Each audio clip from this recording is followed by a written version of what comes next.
Kisah hari ini adalah tentang seorang pria kaya, mobil Alphard putihnya yang mewah, dan mantan istrinya yang mengemis di hadapan mobil yang sama di sebuah perempatan jalan. Ini adalah sebuah kisah yang terinspirasi dari kejadian nyata di Jakarta. Pagi itu, seperti biasa, kemacetan parah melanda kawasan Bundaran Hotel Indonesia, Jakarta. Di tengah lautan kendaraan yang tak bergerak, sebuah mobil Alphard putih bersih ikut terjebak. Di dalamnya, duduk Budi Santoso, seorang pengusaha ternama, bersama sopirnya.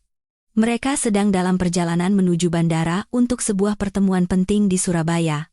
Saat mobil mereka berhenti total di dekat lampu merah, Budi berkata kepada sopirnya, "Pak, berhenti dulu saja. Lihat macetnya panjang sekali, tidak perlu terburu-buru. Masih banyak waktu sebelum jadwal penerbangan kita. Santai saja." Sopir itu mengangguk dan mematikan sejenak mesin mobil. Pandangan Budi kemudian tertuju pada beberapa wanita di trotoar. Pakaian mereka tampak lusuh dan kumal. Wajah mereka menyiratkan kelelahan dan keputusasaan yang mendalam. Di dekat mereka, ada anak-anak kecil dengan pakaian kotor yang berlarian tanpa arah. Melihat mereka, Budi tahu mereka adalah pengemis, dan hatinya terenyuh. Budi memang dikenal sebagai pribadi yang dermawan. Sesibuk apapun, ia selalu menyempatkan diri untuk menolong mereka yang membutuhkan. Ia berkata pada sopirnya, "Tolong turunkan sedikit kacanya." Begitu kaca mobil turun, Budi merogoh sakunya, mengeluarkan dompet, dan mengambil beberapa lembar uang 100 ribuan. Ia memanggil para wanita itu dan memberikan masing-masing selembar. Sambil tersenyum, ia berkata, "Ibu, ini dipegang ya. Semoga bisa bermanfaat. Belikan makanan untuk anak-anak." Para wanita itu menerima uang dengan penuh syukur, mendoakan Budi, dan perlahan pergi dari sana. Kemacetan mulai sedikit terurai, dan sopir bersiap untuk melajukan mobilnya. Namun, tepat pada saat itu, pandangan Budi tertumbuk pada seorang wanita yang berdiri di dekat jendela mobilnya, mengetuk-ngetuk kaca berulang kali. Wanita itu berkata, "Pak, Bapak belum memberi saya." Mendengar suara itu, Budi terkejut. Matanya terpaku pada wajah wanita itu. Wajahnya kotor dan tampak sangat lelah, tetapi ada sesuatu yang terasa sangat familiar. Budi segera menurunkan kaca jendelanya sepenuhnya dan berkata, "Tunggu. Kamu Citra, kan?" Wanita itu terdiam saat melihat Budi. Matanya langsung berkaca-kaca, dengan suara lirih ia menjawab, "Iya, aku Citra. Tapi, Budi, kenapa kamu di sini?" Jantung Budi serasa berhenti berdetak. Wanita ini bukan orang lain, melainkan Citra, mantan istrinya yang telah bercerai dengannya 4 tahun yang lalu. Dengan perasaan kaget dan bingung, Budi bertanya, "Citra, kenapa kamu dalam kondisi seperti ini? Kamu berasal dari keluarga baik-baik, dan saat di pengadilan, kamu menerima uang penyelesaian cerai sebesar 5 miliar rupiah dariku. Kenapa sekarang kamu mengemis di jalanan? Uang sebanyak itu bisa kamu gunakan untuk hidup nyaman selamanya. Kenapa jadi begini?" Mendengar semua itu, air mata Citra tak terbendung lagi. Ia berkata, "Budi, beri aku sedikit waktu. Aku akan menceritakan semuanya." "Baiklah," kata Budi. "Tapi sekarang, masuklah ke dalam mobilku, duduk di kursi belakang." Budi lalu meminta sopirnya untuk membukakan pintu belakang. Sopir itu segera turun dan membukakan pintu untuk Citra. Namun, saat Citra masuk ke dalam mobil mewah itu, beberapa pedagang asongan dan pejalan kaki di sekitar mulai menaruh curiga. Mereka berpikir, jangan-jangan pria kaya ini punya niat buruk dengan mengajak seorang wanita pengemis masuk ke mobilnya. Dalam sekejap, kerumunan kecil mulai terbentuk di sekitar mobil. Orang-orang mulai bertanya-tanya, "Ada apa ini? Wanita itu mau dibawa kemana?" Para wanita pengemis yang tadi bersama Citra juga ikut mendekat. Mereka bertanya, "Kamu mau pergi kemana dengan orang ini? Apa dia memaksamu?" Suasana menjadi ricuh. Melihat situasi itu, Citra segera angkat bicara dengan suara yang cukup keras, "Bapak dan Ibu sekalian, tenang dulu.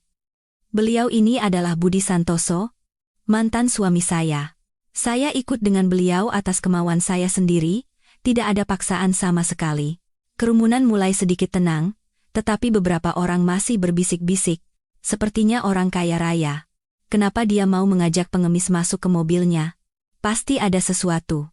Budi merasa kesal mendengar itu, tetapi ia memilih untuk tetap tenang karena tahu bahwa perdebatan hanya akan memperburuk keadaan. Ia berkata pada Citra, "Ayo, kita pergi dari sini." Sopir pun segera menyalakan mobil, dan mereka melaju meninggalkan keramaian itu. Budi membawa Citra ke sebuah hotel terdekat.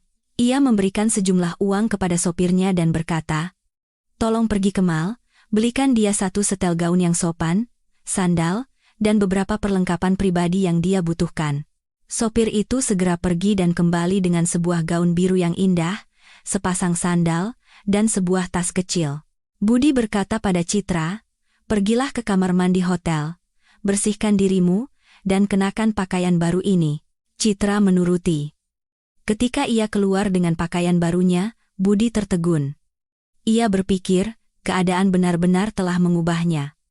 Tapi kecantikan dan kepolosannya masih sama seperti dulu. Citra kini tampak jauh lebih percaya diri. Budi kemudian menjelaskan, "Aku ada urusan penting di Surabaya. Jika kamu bisa memberiku sedikit waktu, aku akan menemuimu lagi di hotel ini besok setelah aku kembali." "Baik," jawab Citra. "Tunggulah aku di hotel ini, jangan kemana-mana. Aku akan mengatur semua keperluan makan dan minummu," kata Budi. Setelah memastikan semua urusan Citra beres, Budi pun berangkat ke Surabaya, sementara Citra beristirahat di kamarnya. Malam itu, Budi tidak bisa tenang. Setelah menyelesaikan pekerjaannya di Surabaya dan kembali ke hotelnya di sana, pikirannya terus melayang kepada Citra. Begitu pula dengan Citra di Jakarta, ia tidak bisa memejamkan matanya. Keduanya melewati malam yang panjang dengan perasaan gelisah, memikirkan takdir yang kembali mempertemukan mereka. Keesokan harinya, Budi segera kembali dari Surabaya dan langsung menuju hotel tempat Citra menginap. Melihat Citra dalam keadaan baik, ia merasa sedikit lega. Mereka kemudian duduk dan mulai berbicara. Citra pun memulai ceritanya. "Aku tidak pernah ingin bercerai denganmu, Budi," katanya. "Lalu kenapa kamu melakukannya?" tanya Budi. Citra menjelaskan, "Saat kita menikah, keluargaku menyetujuinya karena melihat kekayaanmu. Kakak ipar dan abangku adalah orang yang sangat serakah. Setelah pernikahan kita berjalan beberapa tahun, mereka terus-menerus menghasutku untuk menceraikanmu. Mereka bilang aku akan mendapatkan uang penyelesaian dalam jumlah besar dan kita bisa memulai hidup baru yang lebih baik. Aku termakan oleh bujukan mereka, dan akhirnya setuju." Citra melanjutkan ceritanya di hotel itu. "Setelah perceraian, kakak ipar dan abangku mengambil semua uang 5 miliar itu dariku. Mereka berjanji akan menikahkanku lagi dan membelikan sebuah apartemen agar aku bisa memulai hidup baru. Tapi ternyata, semua uang itu habis mereka gunakan. Kakak iparku memakainya untuk modal bisnisnya, dan abangku menggunakannya untuk biaya pernikahannya yang mewah. Ketika uang itu habis, keluargaku mengusirku dari rumah. Orang tuaku pun lepas tangan. Mereka bilang, 'Kamu sekarang seorang janda, kamu hanya menjadi beban bagi kami.'" Air mata Citra kembali menetes. "Aku tidak punya pilihan lain, Budi. Aku terpaksa. Aku menghancurkan rumah tanggaku sendiri karena hasutan keluargaku. Setelah diusir, awalnya aku bekerja serabutan, menjadi asisten rumah tangga, apapun aku kerjakan. Tapi semua orang selalu menyindir statusku. Akhirnya, aku berhenti bekerja dan mulai mengemis di jalanan. Di stasiun, aku bertemu dengan sekelompok pengemis dari Bundaran HI. Mereka mengajakku ikut, dan karena tak punya tempat tujuan, aku pun mengikuti mereka dan mulai hidup seperti ini. Aku tahu ini salah," lanjutnya, "tapi aku benar-benar tidak punya pilihan. Meskipun kita sudah bercerai, cintaku padamu tidak pernah hilang. Aku selalu menyimpan foto pernikahan kita karena itu adalah satu-satunya harapanku." Budi terdiam mendengarkan semua itu. Matanya ikut berkaca-kaca.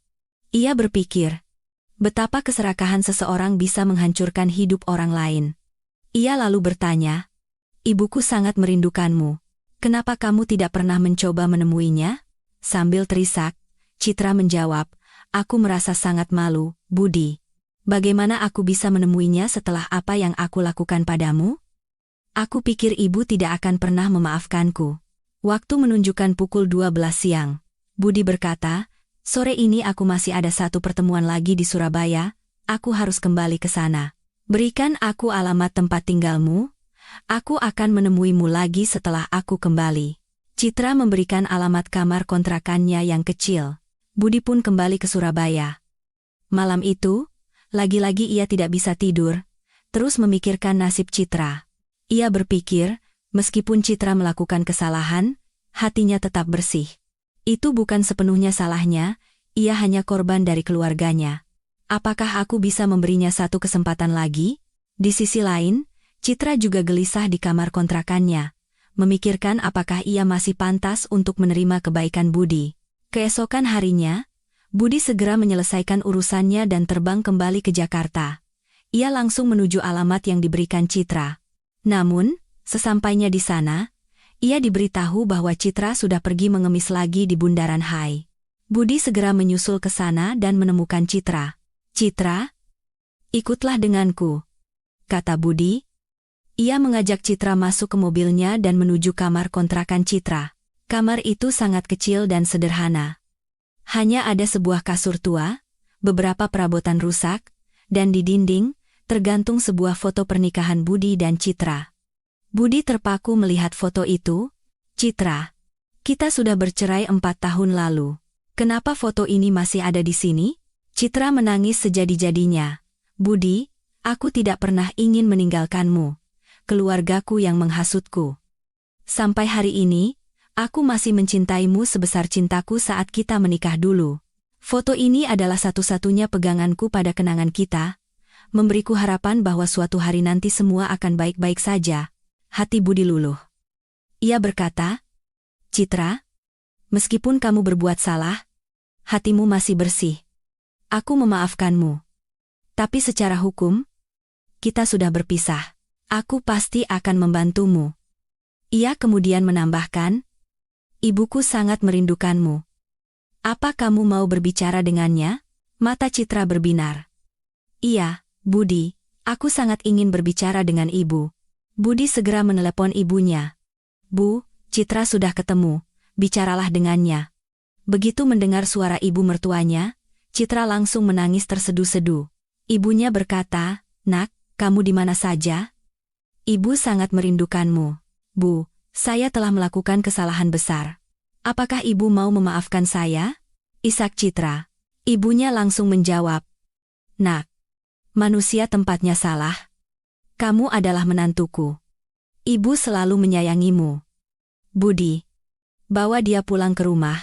Budi tidak bisa menolak permintaan ibunya. Ia berkata pada Citra, "Ayo, ikut aku pulang." Citra ragu-ragu, tetapi Budi meyakinkannya. Ia membawa Citra pulang dengan mobil Alphardnya. Sesampainya di rumah, ibunya telah menunggu di depan pintu dan langsung menyambut Citra dengan pelukan hangat. Ibu dan menantu itu berpelukan sambil menangis. Sang ibu mencium kening Citra dan berkata, "Nak, kamu sudah kembali, sekarang semua akan baik-baik saja." Budi berkata pada ibunya, "Bu, dia sudah mengambil 5 miliar rupiah dariku. Apa benar kita harus menerimanya kembali?" Ibunya menjawab dengan bijak, "Nak, jika orang yang tersesat di pagi hari kembali ke rumah pada sore harinya, ia tidak bisa disebut tersesat. Kesalahan adalah bagian dari manusia, jika dia sudah menyesal, maka maafkanlah dia." Budi pun memaafkan Citra. Ia memberikan Citra sebuah tanggung jawab kecil di perusahaannya, agar ia bisa mandiri dan membangun kembali hidupnya. Perlahan, Citra mendapatkan kembali kepercayaan dirinya. Budi dan Citra pun memulai hidup baru bersama, dilandasi cinta dan kepercayaan yang telah teruji. Kisah ini mengajarkan kita bahwa nilai sebuah hubungan tidak diukur dengan uang, tetapi dengan kepercayaan dan cinta. Keserakahan keluarga Citra membawanya ke jalanan, tetapi kebaikan hati dan pengampunan Budi memberinya kehidupan baru. Keserakahan menghancurkan, tetapi kemanusiaan dan maaf bisa menyatukan kembali ikatan yang telah putus. Pelajaran lainnya adalah bahwa kehormatan seseorang tidak ditentukan oleh keadaannya, tetapi oleh hatinya. Budi melihat Citra mengemis di jalanan, tetapi ia tidak menghakiminya berdasarkan masa lalunya, melainkan menghargai nilainya sebagai seorang manusia.